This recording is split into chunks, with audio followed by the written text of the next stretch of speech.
mừng mọi người đã đến với kênh YouTube của Noli.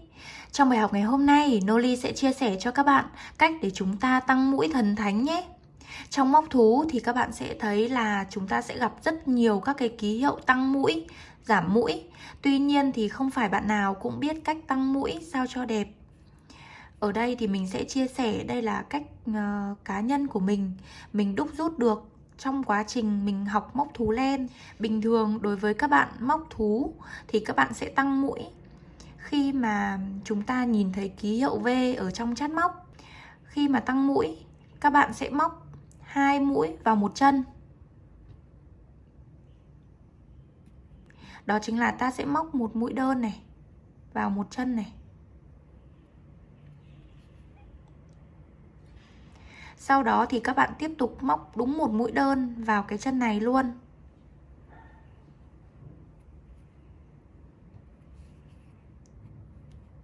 Như vậy thì chuyện gì sẽ xảy ra? Đó là hai cái mũi đơn cùng vào một chân thì bao giờ cái khoảng trống của cái chân móc nó cũng bị to hơn những cái khoảng trống khác. Thêm nữa là khi mà tăng mũi thì hai cái mũi này nó sẽ chèn vào nhau. Khi mà móc, nhìn tổng quan bề mặt sản phẩm sẽ bị gồ lên.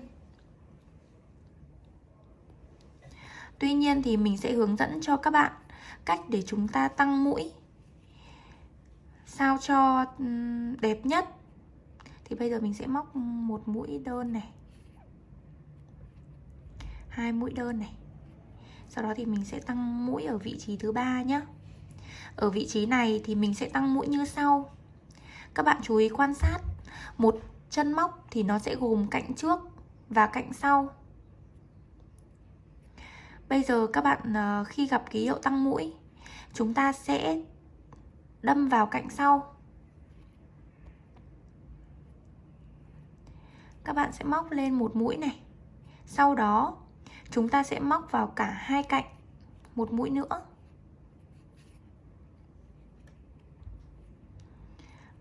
Sau đó thì chúng ta lại móc bình thường.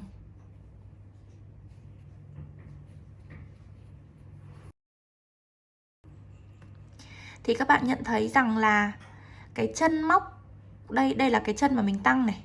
Đây là hai chân móc mình móc bình thường này. Thì cái chân móc mà mình tăng mũi không hề to hơn khi mà mình không tăng.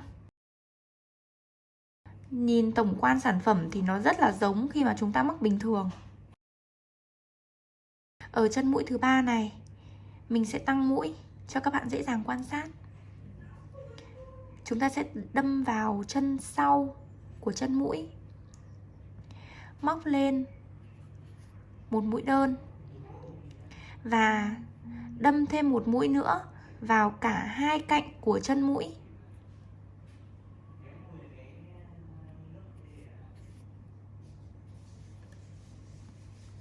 Rồi chúng ta lại móc bình thường. Mình sẽ móc 2 mũi bình thường để cho các bạn dễ dàng so sánh.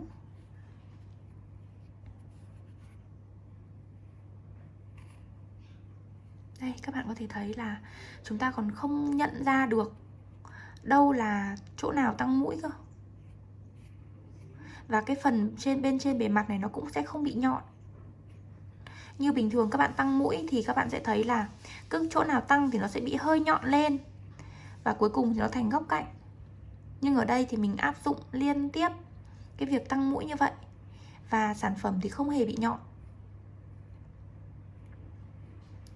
Noli chúc các bạn thành công nhé. Đừng quên ấn like và subscribe kênh YouTube của Noli Handmade. Bấm vào biểu tượng quả chuông để là người sớm nhất xem được video mới nhất của Noli. Bye!